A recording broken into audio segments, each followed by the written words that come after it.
perumpamaan dalam sebuah hadis qudsi. Allah berfirman kepada Adam, Adam, panggil anak cucumu masuk surga. Panggil anak cucumu masuk surga. Adam berkata, ya Allah, bagaimana caranya saya memanggil anak cucu saya masuk surga? Kata Allah, ambil 1 dari 1000. Jadi kalau ada 1000, baru keluar 1 yang masuk, yang selamat. Ya. Tapi ini pemilihan 1 ini tidak berdasarkan daerah pemilihan, enggak begitu. Bahwa di daerah 1 diambil, di daerah tidak begitu. Pokoknya perbandingan ini siapa saja yang konsisten dengan ucapan asli berserah dirinya kepada Allah, itulah.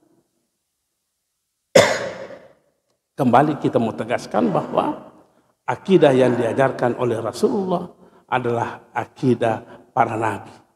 Jadi kalau demikian, akidah yang kita upayakan untuk mewujudkan di dalam kehidupan kita itu pada hakikatnya cara berakidahnya para nabi, cara berakidahnya para rasul, cara berakidahnya para wali-wali Allah.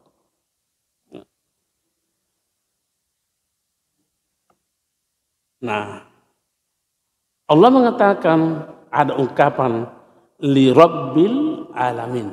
Aslamtu li rabbil alamin. Apa artinya alamin ini?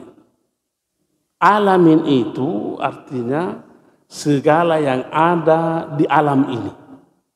Segala yang ada di alam ini. Rabbil alamin, pemilik Tuhan dari segala yang ada di alam ini. Jadi kalau kita memaknanya seperti itu, maka kita mengatakan sesungguhnya segala yang ada di bumi ini, segala yang ada di alam ini, semuanya tunduk kepada Allah Subhanahu wa Ta'ala. Tunduk. Manusia tunduk, tapi berbeda-beda. Batu tunduk, air tunduk, pohon tunduk, semua tunduk kepada Allah. Yang perlu kita khawatirkan, jangan-jangan kita dikalah oleh batu tunduk kepada Allah. Jangan-jangan kita dikalah oleh pepohonan tunduk kepada Allah. Jangan-jangan kita dikalah oleh gunung berserah diri kepada Allah. Coba baca di dalam Al-Quran. Wa azinat li rabbiha wa hukkat. Iza sama'u syakkat. Wa azinat li rabbiha wa hukkat. Coba. Ketika langit ini dibelah. Apakah ada komentarnya langit? Tidak ada. Wa azinat, tunduk dan patuh terhadap apa yang dilakukan oleh Allah pada langit itu. Tidak ada komentarnya. Wa izal ardu muddat. Wa alqat ma fiha wa takhallat. Wa azinat li rabbiha wa hukkat. Azinat itu asal kata daripada azina adalah uzunun, telinga. Kenapa dikatakan azinat? Tunduk dan patuh mendengar apa yang Allah firmankan kepada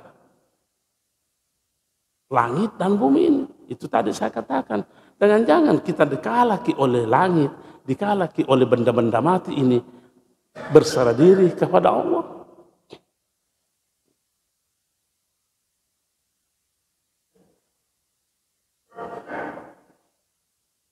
Gunung batu